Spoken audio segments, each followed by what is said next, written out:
Pues vamos a continuar con nuestro estudio en Primera de Timoteo. Seguimos estudiando el capítulo 1, nos quedamos en el verso 11 de la semana pasada. Y bueno, vamos a nada más a orar antes de iniciar, ¿te parece? Y si damos gracias al Señor y ponemos este tiempo en sus manos para continuar con Primera de Timoteo capítulo 1. Señor, te damos gracias por esta tarde, Señor, que nos permites estar reunidos en tu nombre. Gracias, Señor, porque tenemos tu palabra, la palabra profética más segura, Señor, y podemos venir a ella, Señor, para escucharte, para entender lo que hoy tienes preparado para nosotros. Te pedimos, Señor, que nos des un corazón entendible, Señor, un corazón que entienda, Señor, que quieres hablarnos y que a cada uno nos enseñes y nos muestres, nos corrijas lo que tú desees, Señor, darnos esta tarde, Señor. Ponemos este tiempo en tus manos, llénanos con tu Espíritu Santo para que podamos ser edificados. Gracias por la oportunidad de reunirnos libremente y te damos gracias por este tiempo en Cristo Jesús. Amén. Pues bueno, si no has venido en las últimas semanas, nada más déjame comentarte un poquito de contexto. Recuerda que esta carta de Primera de Timoteo fue escrita por Pablo eh, y en su salida de Roma, él anda con su grupo de pastores misioneros, el equipo que le acompaña, entre ellos está Timoteo, recuerda que le llama que es un verdadero hijo en la fe. Y en este trayecto llegan a Éfeso. Y Pablo nota ahí en Éfeso que hay situaciones complicadas en esa iglesia, ¿verdad? Y antes de partir le pide a Timoteo que se quede, precisamente para que eh, lleve a cabo una misión que le encargó, y es prácticamente prohibir que falsos maestros dentro de la iglesia de Éfeso desvíen a las personas de la sana doctrina y la confundan con falsas enseñanzas. Entonces estuvimos viendo en la porción pasada, ¿verdad? Que estas falsas enseñanzas que los falsos maestros estaban propagando eran prácticamente dos puntos importantes. El primero es que le estaban dando demasiada importancia a fábulas, cuentos, mitos, historias, ¿verdad? Dice ahí Pablo, genealogías interminables. Y ellos tendían a perderse en estas cosas sin importancia, ¿sabes? Se enfocaban en distracciones, en temas absurdos, y el problema de este tipo de puntos es que toman el tiempo y el lugar en la mente y en el corazón de las cosas que realmente edifican. Es decir, están enfocados en una situación que no les va a edificar, sino más bien les estaba generando pleitos, discusiones y divisiones, ¿no? Y es por eso que Pablo les dice esto. No sé si has conocido gente que de repente se clava mucho en, por ejemplo, en Génesis, ¿no? Y empieza a investigar, por ejemplo, de los gigantes. Oye, ¿y estos gigantes quiénes son? ¿De dónde vienen? Etcétera. O gente que se clava, por ejemplo, en Adán y Eva y tuvieron dos hijos y de dónde salió la demás humanidad, etcétera, etcétera. Y ahí los ves, ¿no? Escarbando y perdiendo tiempo. Ahora, no es malo, es bueno tener un, un, una certeza bíblica de estos puntos, pero lo malo es cuando ya te clavas, ¿no? Si la Biblia requiriera darnos más información, la contendría. Entonces, estos puntos, si no tienen esta información, es por algo. Entonces, a lo que el Señor no le dedicó tanto tiempo en su palabra, pues tampoco se lo dediquemos y continuemos, ¿verdad?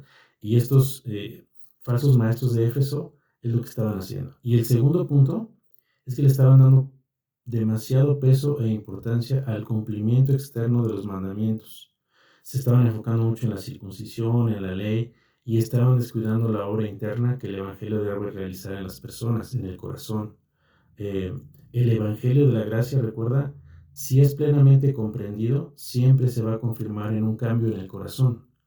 Y este cambio en el corazón va a tener un cambio en lo externo, pero ellos no se estaban preocupando por el corazón, simplemente se estaban fijando en qué hacías, en qué no hacías, y eso realmente se estaba convirtiendo en legalismo, ¿no? Y en la ley, prácticamente en cumplimiento de la ley. Ellos querían mezclar a Cristo con la ley, con las obras, ¿verdad? Y sabemos que el Evangelio es precisamente contradictorio a esto, ¿no? Recuerda que lo último que vimos es que el uso legítimo de la ley no es salvarme o cambiarme, sino llevarme a ver mi verdadera condición pecadora. Soy un transgresor o un pecador que necesita salvación de Jesucristo, ¿verdad? Entonces, cuando la ley se usa legítimamente, este va a ser el efecto. Ahora, un uso legítimo de la ley, lo veíamos también, Pablo nos muestra aquí que va a producir amor, ese amor ágape, ¿verdad? que es un amor decisivo y que elige morir a mí mismo. El segundo punto es que produce buena conciencia, un estado de paz con Dios y unas ganas de hacer su voluntad, ¿verdad? Porque nuestra conciencia está evidentemente haciendo bien su trabajo, mostrándonos aquello en lo que Dios quiere que estemos y alertándonos cuando nosotros nos apartamos de esta voluntad de Dios. Y finalmente una fe sincera, una fe que obra en obediencia por amor. Recuerda, lo contrario de la fe es la incredulidad, ¿no? Cuando tú realmente le crees al Señor, entonces obras de acuerdo a su palabra porque estás andando en fe. En este caso, en esta iglesia, estaba produciendo lo contrario. En vez de amor había críticas, ¿verdad? Dureza entre ellos, legalismo. En vez de buena conciencia, se estaban condenando unos a otros, estaban frustrados porque nunca llegaban a la verdad y había discusiones, ¿verdad? Y una fe sincera. Empezaban a confiar más en ellos mismos que en la obra de Cristo que ya había hecho, ¿verdad? Entonces, partiendo de este contexto, vamos a el versículo 12, voy a leerlo. Dice... Primera de Timoteo 1:12. Doy gracias al que me fortaleció, a Cristo Jesús nuestro Señor, porque me tuvo por fiel poniéndome en el ministerio. ¿Ok? El primer versículo del estudio de hoy es Pablo, ¿verdad? Reconociendo que Cristo es el Señor y Él le fortaleció, le tuvo por fiel y lo puso en el ministerio. Son tres puntos que abarca Pablo. Y esta palabra fortaleció es en griego endunamis, significa empoderar o estar capacitado para una tarea. O es que Dios te da la capacidad para hacer lo que Él te está pidiendo o a lo que Él te está llamando. Esto lo vemos constantemente en la Biblia. Las personas a las que Dios llama no querían, se sentían incapaces, ¿verdad? ¿Te acuerdas de Moisés, Isaías? Pero cuando el Señor hace su obra en ellos, Él los capacita, ¿no? Es esta misma frase de Pablo: todo lo puedo en Cristo que me fortalece. Y es una capacidad que no es nuestra ni depende de nosotros. Esta viene de Dios y completamente es una obra de Dios en nosotros. Entonces, basado en este principio, podemos entender que Dios no elige a los sabios, a los poderosos, a los talentosos. Si nosotros nos sentimos así, capaces, poderosos, talentosos, ¿qué crees? Somos los primeros en obstaculizar el llamado de Dios y la obra de Dios en nosotros. Porque, ¿recuerdas 1 Corintios 1, 26 al 29? Acompáñame.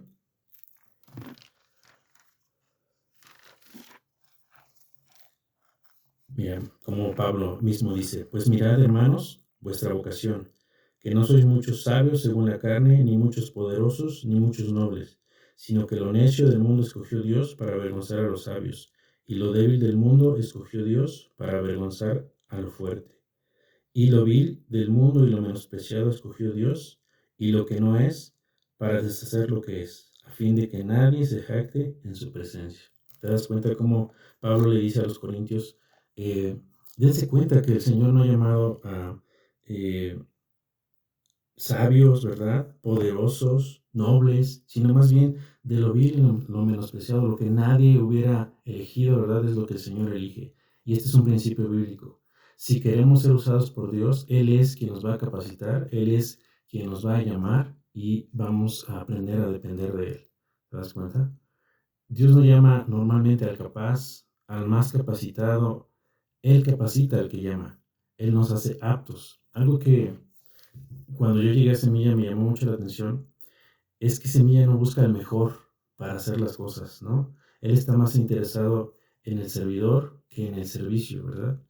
Si nos sentimos capaces o nos sentimos los mejores para hacer algo, probablemente es que el Señor no nos va a llamar a hacer eso. Es curioso, ¿no? Eh, Normalmente conocemos otros lugares, otras iglesias, ¿verdad? Donde tristemente a personas que van llegando sin, pues prácticamente sin tener una vida de iglesia, sin discipularse, incluso sin saber si realmente son salvos, a veces son llamados a servir. ¿Y con qué argumento? Pues le dicen: yo soy maestro. Ah, ok, perfecto, tú puedes ayudarnos con los niños, ¿verdad? O yo soy contador. Ah, pues mira, ayúdanos a la administración, ¿no? Y lamentablemente el hecho de que esto pase es que estamos obstaculizando la obra de Dios en las personas, ¿verdad? Es importante que haya un filtro, ¿verdad? Antes de poder servir en la iglesia, de que nuestros hermanos, nuestros pastores, los servidores den pues den fe de que realmente es un llamado genuino. ¿Y esto cómo lo vamos a realizar? Pues conociéndonos, ¿no? Cuando la persona se está discipulando, cuando la persona está en comunión, de entrada el Señor te empieza a llamar a servir y probablemente en lo básico, ¿no? Cargar algo, llevar algo, no se requiere, ¿estás de acuerdo que no se requiere gran capacidad para hacer eso? Simplemente un corazón dispuesto. Y la misma iglesia te va llevando, ¿verdad?, a cuáles son tus dones y se va notando, es increíble. Eh, Hay muchos hermanos, hemos visto, ¿verdad?, que no saben, no quieren y dicen, no, pues yo creo que el Señor no me ha llamado, pero empiezan a servir y de repente ya están haciendo lo que ellos decían, pues yo no creía que el Señor me iba a usar así, ¿verdad? Y qué padre es ver cuando Dios es quien llama y Dios es quien capacita, que es la forma en la que el servidor y el servicio se debe de llevar a cabo en la iglesia, ¿verdad? Ahora, el segundo punto aquí es que Dios le tuvo por fiel a Pablo. Y esta palabra fidelidad habla de un siervo fiel, un esclavo fiel. Un siervo fiel está dispuesto y disponible, ¿verdad? Un esclavo que está atento a su amo, no está ya cotorreando, ¿verdad? Viendo otras cosas, esperando que a su amo le llame, sino más bien está a sus pies esperando, ¿verdad? En qué momento le necesita. Y esto es lo que Pablo se refiere con fidelidad. Muchas veces vemos gente que tiene toda la capacidad, la destreza, ¿verdad? Pero lamentablemente quieren servir a su modo, ¿verdad? Si los pones donde no quieren, donde no saben, dicen, no, pues no. Oye, necesitarías capacitar, discipularte primero. No, no, no, es que no tengo tiempo, ¿no? Oye, y si nos ayudas, no sé, a cargar sillas. No, ¿cómo que eso? Yo quiero estar en la música, y si no, pues gracias. Entonces, te das cuenta cómo el corazón ahí nos muestra un corazón básicamente que no está dispuesto a servir a su amo como un siervo. Te imaginas un siervo diciéndole, yo sí le ayudo, amo, pero en esto que me gusta. ¿Te das cuenta? Y finalmente Pablo está agradecido, reconociendo su incapacidad. Él sabe que era indigno por sus pecados anteriores, pero aún así se da cuenta que Dios le puso en el ministerio. Eh, Recuerda, el Señor es quien nos llama. Y si ya has atendido o ya has entendido que el Señor te ha llamado a discipularte, a capacitarte, a servir, no hagas oídos sordos, ¿verdad? Necesitamos responder el llamado y es un proceso, es importante. Si el Señor te va llamando, empieza a dar pasos. Seguramente lo primero que el Señor te va a decir es discipúlate. Y si no, una vez que estás discipulando, sirve, ¿verdad? Y así es un proceso. Y en el servicio a lo mejor incluso vas a descubrir dones que el Señor te ha dado y que tú no servís, ¿no? En el siguiente versículo dice, 1 Timoteo 1:13. Habiendo yo sido antes blasfemo, perseguidor e injuriador, mas fui recibido a misericordia, porque lo hice por ignorancia en incredulidad. Y aquí empezamos a notar el ejemplo que Pablo quiere darnos, ¿verdad? De cómo la ley usada legítimamente en su vida lo llevó a la gracia. Mira cómo él se empieza a poner como un ejemplo de gracia desde el versículo anterior, ¿verdad? Y vemos la experiencia personal de Pablo en un encuentro con la gracia de Jesús. Vemos claramente cómo Pablo habla de un antes y un después de su encuentro con Cristo. ¿Te das cuenta? Esto es misericordia. Dice, antes era blasfemo, perseguidor. Esta parte de perseguidor la puedes entender también como un cazador de cristianos. Es como prácticamente vivía, ¿verdad?, para acecharlos. Injuriador. Pablo tiene claro quién era antes de su encuentro con Cristo y no exagera cuando habla de su pasado. Él era básicamente un cazador de cristianos y vivía, respiraba para eso, ¿verdad? Era su propósito en la vida. Si recuerdas, acompáñame o te leo Hechos 9 del 1 al 2 y es una descripción de Pablo. Mira. Hechos 9, 1 y 2 dice, Saulo, respirando aún amenazas y muerte contra los discípulos del Señor, vino al sumo sacerdote y le pidió cartas para las sinagogas de Damasco, a fin de que se hallase algunos hombres o mujeres de este camino, del camino de Cristo, los trajese presos a Jerusalén. ¿Te das cuenta? Él va con las autoridades y pide permiso para cazar cristianos, ¿no? Ahora sí que lo quiere hacer en bendición de los principales de las sinagogas, ¿no? Y en Hechos 22:4 también vemos una descripción de cómo era Pablo. Dice, perseguía yo a este camino, el camino del Señor, hasta la muerte, prendiendo y entregando en cárceles a hombres y mujeres. ¿Te das cuenta? Un hombre sin piedad, sin misericordia, ¿verdad? No se tentaba el corazón, no importa si fueran hombres o mujeres, él lo que quería era arrastrarlos y llevarlos presos, ¿verdad? Eh, pero aquí está Pablo reconociendo su pecado, reconoce que es indigno de Cristo, y es interesante que estas tres palabras, blasfemo, perseguidor e injuriador, se parecen mucho a la lista de los versículos 9 y 10 del capítulo 1 de Timoteo que vimos anteriormente, ¿te das cuenta? Eh, Son pecados que él mismo reconoce que cometió. Es importante que veamos cómo él está entendiendo la aplicación genuina de la ley, ¿te das cuenta? La ley le llevó a darse cuenta que él era blasfemo, perseguidor, injuriador. Esta ley le mostró quién era antes, pero fue recibido a misericordia, ¿verdad? Y la misericordia recuerda que es que el Señor no nos da lo que merecemos, ¿no? ¿Cuál era el resultado de blasfemar, de injuriar?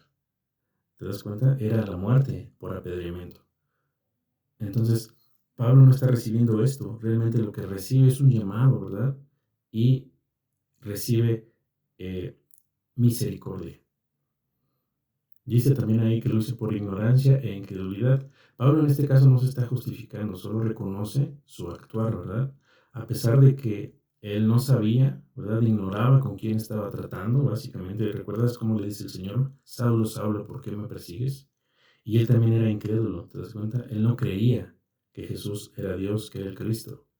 Aún así, ¿verdad? Alcanzó misericordia. Ojo, es importante entender esto. El no saber o el no creer no nos libra de la ley, ¿no? Tú puedes infringir cualquier ley y el hecho de que no conozcas la ley no quiere decir que te la puedes brincar, ¿verdad? Evidentemente, aunque no conozcas la ley de algún lugar, si infringes la ley vas a ser castigado y vas a tener que pagar esa falta, ¿verdad? Aunque no conozca, por ejemplo, el reglamento o no vea un letrero aquí en México, o yo no crea que es peligroso, ¿verdad? Si infringo la ley, soy culpable de la ley y tengo que pagar. Entonces, es lo que Pablo está reconociendo, ¿te das cuenta? Finalmente, Pablo está sinceramente equivocado, podemos verlo. Más bien, estaba sinceramente equivocado. Pablo pensaba que hacía lo correcto, estaba cegado por la religiosidad y el legalismo.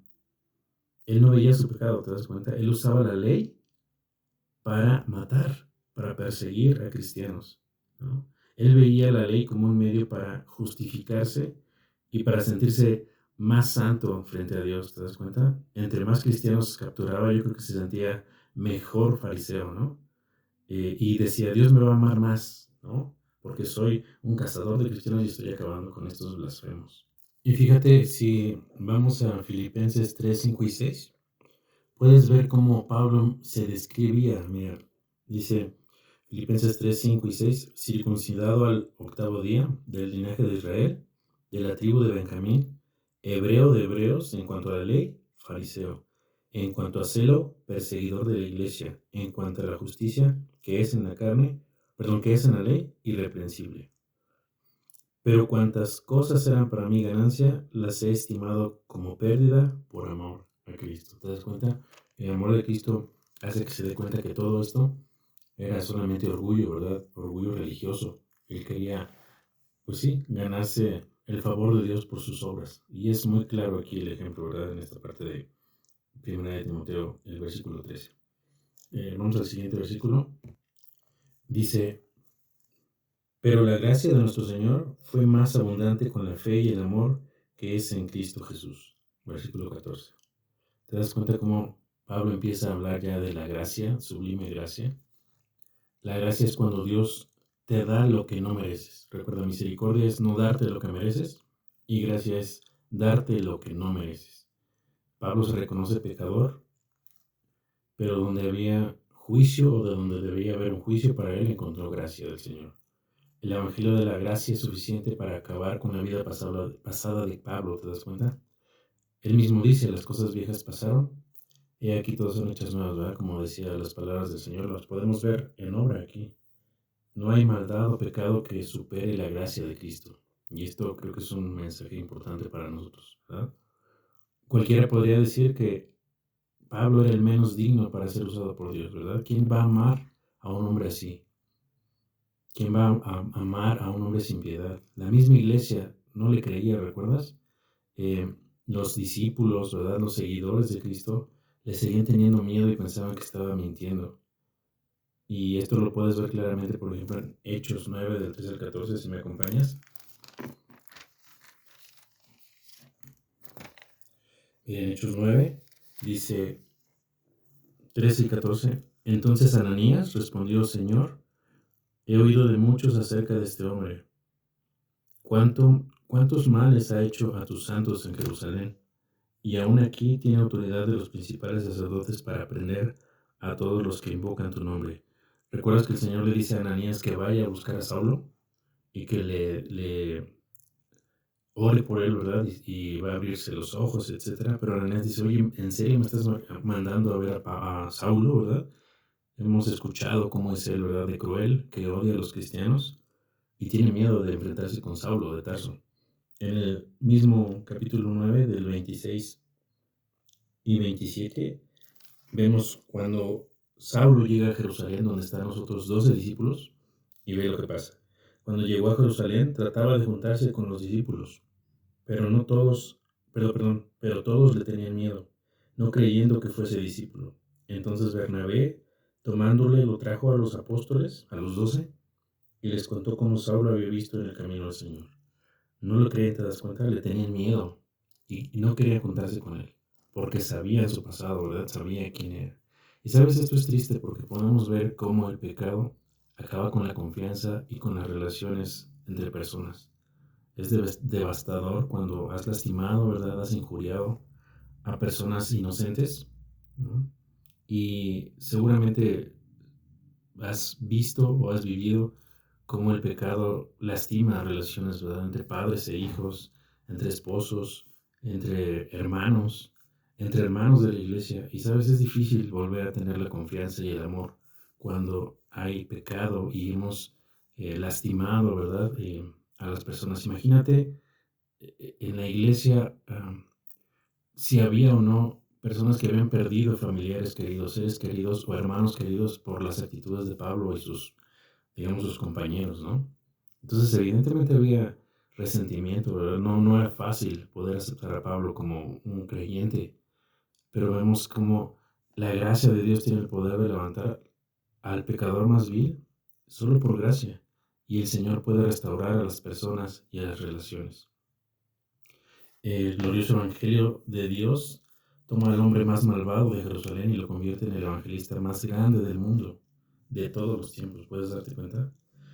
Básicamente, para que te des una idea, Pablo era un Hitler de cristianos, ¿no? Era odiado, lo condenaban, todos los demás, pero tiene un encuentro con Cristo y lo más increíble de esto es que esto significa que hay esperanza para nosotros. O sea, no hay alguien que diga yo no soy digno, la gracia no puede alcanzarme. Al contrario, ¿no? Es un ejemplo de que todos somos bienvenidos a la gracia siempre y cuando reconozcamos, ¿recuerdas?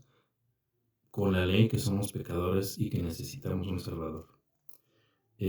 Mira, ahorita que hablábamos de cómo eh, el pecado rompe relaciones, acompáñame a 2 de Pedro 3, 15 y 16.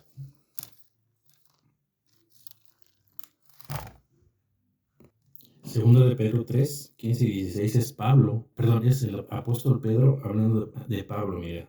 Y tened entendido que la paciencia de nuestro Señor es para salvación, como también nuestro amado hermano Pablo, según la sabiduría que le ha sido dada, os ha escrito. Casi en todas sus epístolas, hablando en ellas de estas cosas. Puedes ver cómo Pedro le llama amado hermano Pablo. Y también reconoce que Dios le ha dado sabiduría, ¿verdad? Para escribir precisamente estas epístolas que hemos estado estudiando. Es impresionante, ¿verdad? Cómo la gracia hizo que incluso Pablo fuera aceptado dentro de los discípulos. Y ahora, años más tarde, ¿verdad? Pedro apóstol, ¿te acuerdas de Pedro apóstol, el duro? Le está diciendo, amado hermano Pablo, hay esperanza en las relaciones rotas. Hay esperanza cuando ponemos nuestra confianza en la gracia, ¿verdad? En el Evangelio. Entonces, es una de las cosas padres de la gracia que muchos hemos experimentado. Me gusta la definición de gracia, de la palabra gracia en el diccionario Strong. Dice, gracia es la influencia divina sobre el corazón del hombre y el reflejo de ella en su vida, incluyendo gratitud. El efecto de la gracia en el corazón inevitablemente afectará para bien nuestra vida y nuestro ser. ¿Te das cuenta? La gracia nos transforma sí o sí. Y lo vemos en Pablo, donde había incredulidad y odio, después hubo amor y buena conciencia, ¿verdad? Pablo prácticamente dio su vida por Cristo y el Evangelio. ¿Te das cuenta cómo hay un cambio radical? Ahora, es importante, recuerda que es un proceso, ¿verdad? Lleva tiempo. Solamente es importante asegurarnos que estamos permaneciendo en la gracia, ¿verdad? Ahora, yo me gustaría preguntarte, ¿en tu vida hay un encuentro con Cristo real? ¿Un antes y un después de su Evangelio? ¿Un antes y un después de su gracia? El Nuevo Testamento está lleno de la manifestación de la gracia de Dios actuando en las personas. Tú puedes ver una y otra vez cómo los encuentros con Cristo cambian a las personas, obran milagros. Ahora también podemos ver una y otra vez personas que rechazan la gracia y cómo se pierden, ¿verdad? ¿Te acuerdas de Judas? Judas tuvo las mismas oportunidades que los demás discípulos y lamentablemente despreció la gracia de nuestro Señor. Y terminó, pues, mal, ¿verdad?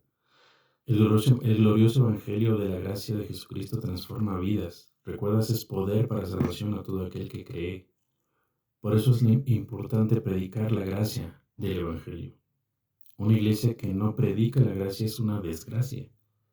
¿Cómo va a haber un cambio en las personas? ¿Cómo va a crecer una iglesia, una congregación? ¿Cómo va a haber salvación, regeneración, si muchas personas han dejado de predicar la gracia en las iglesias? Muchas iglesias temen hablar de la gracia por temor a que las personas vivan en libertinaje, ¿no? No, es que si les hablas de la gracia ellos van a usarla como libertad para pecar. Pero si esto sucede es porque no se está predicando correctamente la gracia, no se está enseñando correctamente. O las personas no la quieren entender o no la quieren aceptar. Pablo en Romanos 6 nos deja muy claro esto. También lo podemos checar. Acompáñame a Romanos 6.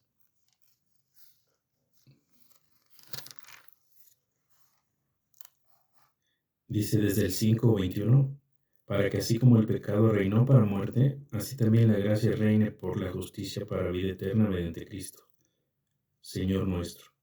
¿Qué pues diremos? ¿Perseveraremos en el pecado para que la gracia abunde? Esto es, o sea, ¿vamos a estar jugando con el pecado porque existe gracia abundante?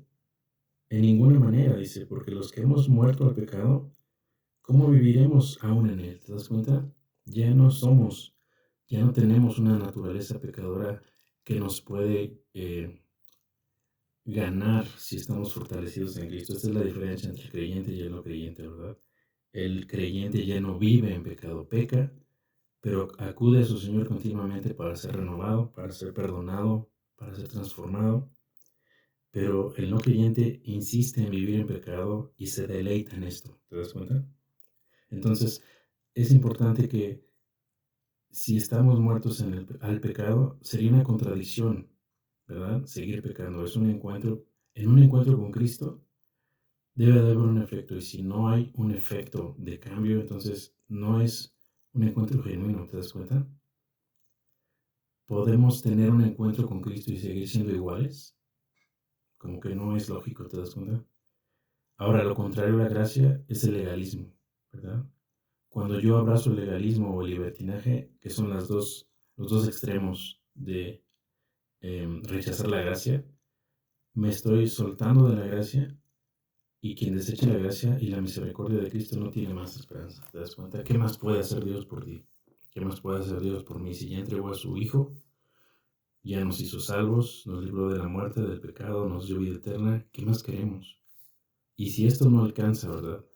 Para que podamos abrazar la gracia, lo decía el pastor, ¿verdad? Como esta tabla que nos salva, como el salvavidas, ¿verdad? Pues entonces lo estamos rechazando y es abiertamente rechazo al Evangelio de Cristo, ¿verdad? A la obra redentora de Él. Vamos al versículo 15, dice, palabra fiel y digna de ser recibida por todos, que Cristo Jesús vino al mundo para salvar a los pecadores, de los cuales yo soy el primero. Y esta palabra fiel podríamos catalogarla como una manera de decir que es una verdad aplicable para todos, ¿verdad? Es fiel o es aplicable en cualquier circunstancia para todas las personas. Recuerda que Dios no hace acepción de personas. Y esta es la primera de 5 palabras fieles que encontramos en las cartas pastorales. Y prácticamente lo que dice es que Cristo es Dios y Él ya existía antes de la fundación del mundo, ¿verdad? Y se despojó de su reinado y vino a salvar a los pecadores, ¿verdad? Importante, a los pecadores, no a los justos. ¿Por qué? Porque no hay justo. ¿Recuerdas Romanos? Por cuanto todos pecaron, están destituidos de la gloria de Dios.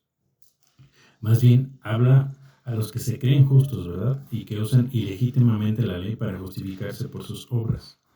¿Recuerdas cómo el mismo Señor Jesús en Marcos 2:17 decía, no he venido a los enfermos, perdón, a los sanos, sino a los enfermos, ¿verdad? Porque los sanos no tienen necesidad de médico.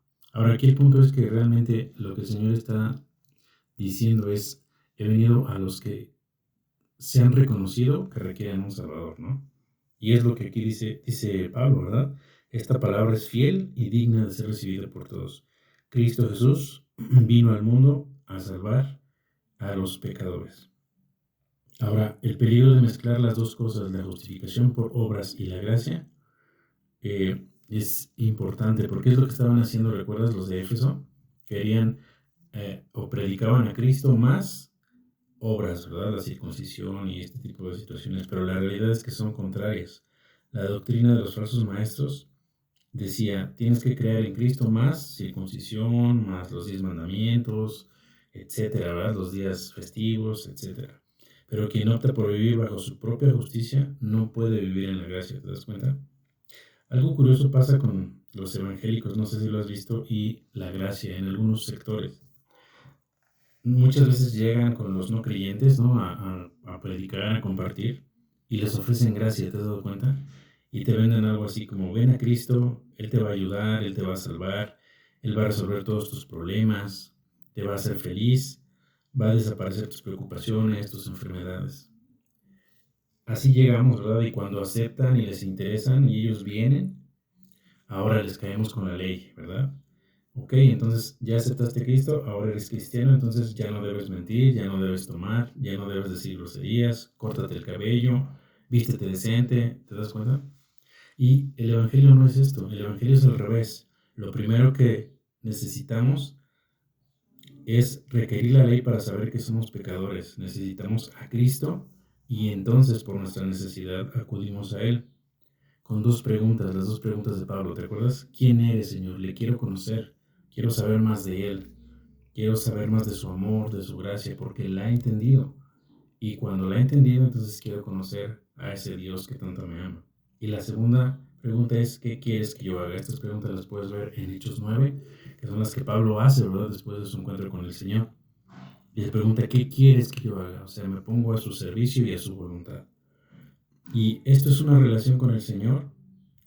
Y es cuando después de esto Él nos puede salvar, nos transforma y nos hace por amor tomar decisiones y vivir para adorarle. ¿Te das cuenta cómo primero es la gracia y después vienen las obras? Porque son obras por amor, no son obras para salvarme, sino porque he sido salvo. Y esto es importante. Ahora, recuerda siempre esta palabra fiel en los días difíciles, cuando tu fe flaquea, en la enfermedad, en el pecado, cuando estés pasando por situaciones de perder a un ser querido, ¿verdad? Recuerda que Dios sigue siendo fiel y su palabra también. Y recuérdate tú y recuerda a los demás. Cristo vino a salvar a los pecadores, ¿verdad? Por lo tanto, eres pecador, te reconoces pecador. Entonces el Señor es para ti, ¿verdad? Es tu Salvador.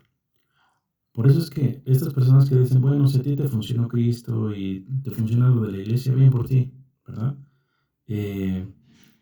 Si Jesús vino a salvarnos del pecado, no podemos quitar el pecado del mensaje de la iglesia. Muchas veces, tristemente, ya no se comparte la palabra pecado, ¿verdad? Y ya le empiezan a cambiar por errores, fallas, son áreas de oportunidad, etcétera, ¿verdad? O sutilmente decimos, no, yo no soy avaro, soy ahorrativo. O yo no soy mentiroso, ¿verdad? Digo mentiras piadosas o mentiras chiquitas. O tomamos estos principios del ladrón que roba al ladrón, pues no es tan malo, ¿no?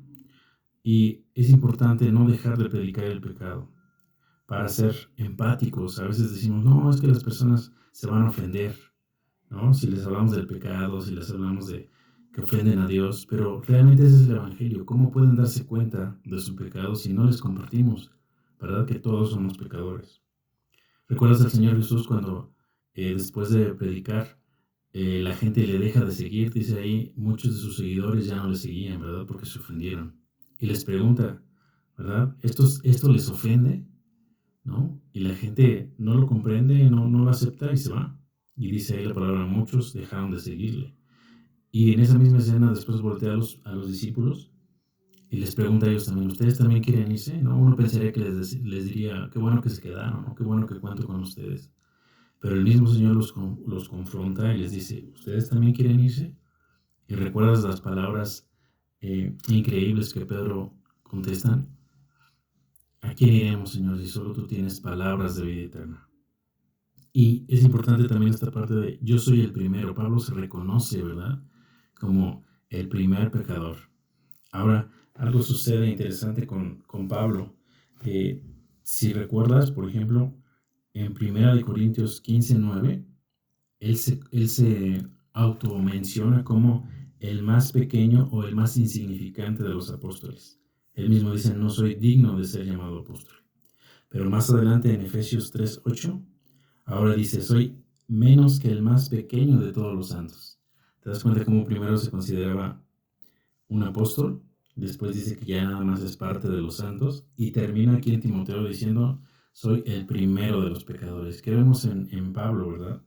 Pablo está creciendo en fe y en el conocimiento de Cristo. Entre más conoce y más ha experimentado el amor, la gracia, el cuidado de Dios, su misericordia, más lejos te sientes de Él, ¿no? Hay un abismo entre Él y nosotros siempre, y cuando entendemos esto, nos hace darnos cuenta que necesitamos más de Él, ¿no? Y menos de nosotros. Cada vez es imprescindible que nosotros moramos a nosotros mismos. Y eso mismo ves, ¿recuerdas a Juan el Bautista? Fue lo que sucedió con él, ¿no? Cristo crecía y él menguaba, ¿recuerdas? Y esa es la vida de todo creyente cuando ha sido afectado en Cristo, ¿no? Quiere cada vez más parecerse a su Señor y parecerse menos a Él. ¿Te das cuenta?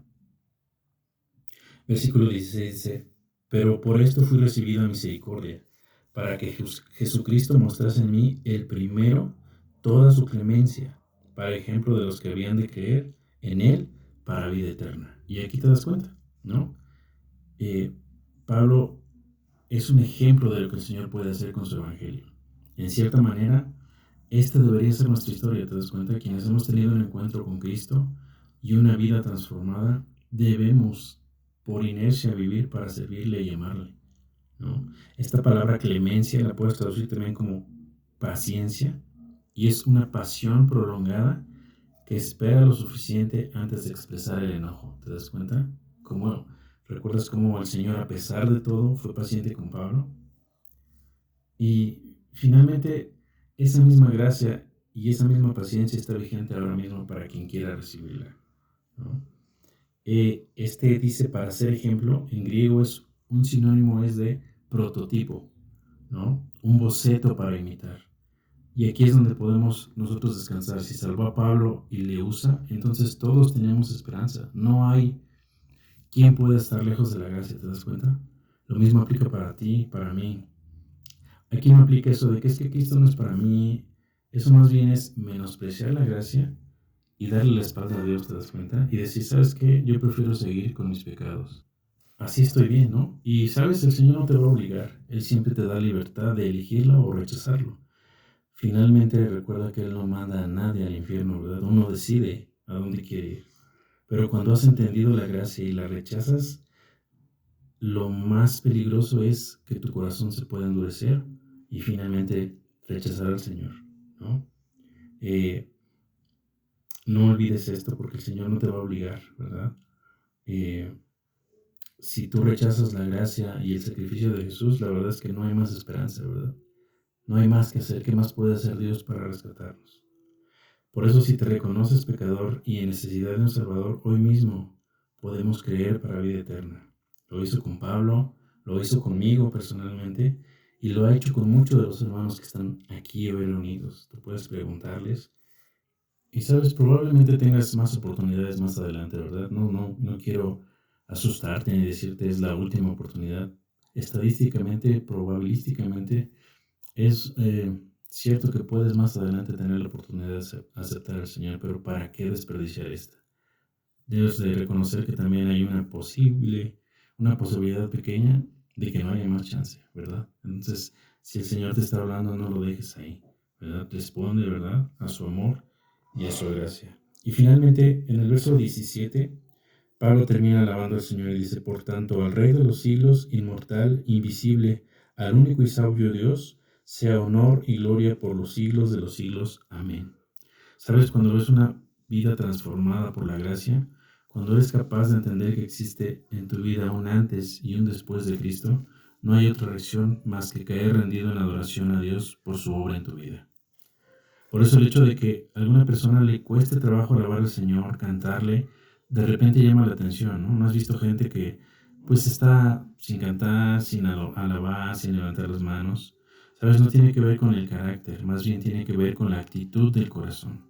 El pastor David Gusick dice, cuando tenemos una idea equivocada de quién es Dios o cuando no le conocemos realmente, inevitablemente tendremos problemas en alabarle, en adorarle, porque no estamos entendiendo nuestro lugar y su lugar. ¿Te das cuenta? Entonces es importante que cuando vengamos al Señor en la alabanza, ¿verdad? Veamos nuestro corazón. ¿Por qué no estamos adorando? ¿Qué nos cuesta trabajo? Ya caemos en la costumbre. ¿Sabes? Recuerda la gracia. No te quedes eh, así, ¿verdad? Porque habla de un corazón endurecido o que no ha entendido realmente quién es su Señor. Ahora dice Pablo, al Rey de los siglos, y esto se refiere que es el único Rey soberano y eterno Dios. También dice inmortal, esto es que no tiene principio ni fin, Él es eterno, ¿verdad? Hablando de Jesús también, nuestro peor enemigo que es la muerte no pudo retenerlo, ¿te das cuenta? No pudo, eh, así como a nosotros nos hace, ¿verdad? Separarnos. En Jesús la muerte no fue su rival, ¿verdad? La venció sin problemas. También dice invisible, debemos reconocer que Dios es espíritu, ¿verdad? No necesitamos verle, ¿verdad? O una manifestación física. ¿Por qué? Porque podemos ver claramente su obra en nosotros. Su gracia es suficiente para poder confiar en Él, ¿verdad? Su amor. Y recuerda, el Señor es espíritu y los que le adoran en espíritu y en verdad debemos alabarle. ¿Te das cuenta? Es una consecuencia de haberle conocido. Aunque sea invisible, es visible para nosotros su suficiencia, su poder y su amor. ¿Te das cuenta? Y finalmente, único. No hay nadie, ninguno como Él, ¿verdad? Él es verdadero, único Dios del universo. Y a Él es a quien servimos, y a Él es a quien predicamos, y a Él es a quien constantemente te estamos diciendo, reconócele, ríndete a Él, ¿verdad? Y sírvele. ¿Te parece si oramos? Señor, te damos gracias por tu palabra, gracias por este tiempo, Señor, y esta porción en Timoteo. Gracias porque podemos ver claramente, Señor, cómo tu gracia, tu evangelio, tu misericordia son reales, Señor, y tienen poder. Gracias por todos aquellos que hemos experimentado, Señor. La verdad de eso en nuestras vidas, Señor, que hemos sido transformados, que ya no somos los mismos de antes, Señor, aunque nos falta mucho para poder llegar a la estatura del varón perfecto, Señor. Estamos avanzando, Señor, y queremos avanzar, Señor. Danos ese corazón de no quedarnos ahí, de no dejarnos de sorprender de tu amor y de tu gracia, Señor. Y a quienes aún pues no han tenido un encuentro contigo, Señor, yo te pido que tengas misericordia de ellos, Señor. Acuérdate de ellos como en algún momento lo hiciste con nosotros y que puedan un día, Señor, reconocerte como Rey, reconocer que teniendo el control de sus vidas, Señor, no van a llegar a ningún lado y que solamente habrá conflicto, separación, muerte, Señor, como es en el pecado vivir. Y Señor, ten misericordia de cada uno de los que estamos aquí reunidos, Señor, y que tu gracia nos alcance, Señor. Te lo pedimos encarecidamente, Señor, que podamos vivir cada día en la gracia y que nos sorprenda, Señor, porque la gracia todo lo cambia. En Cristo Jesús te damos gracias. Amén.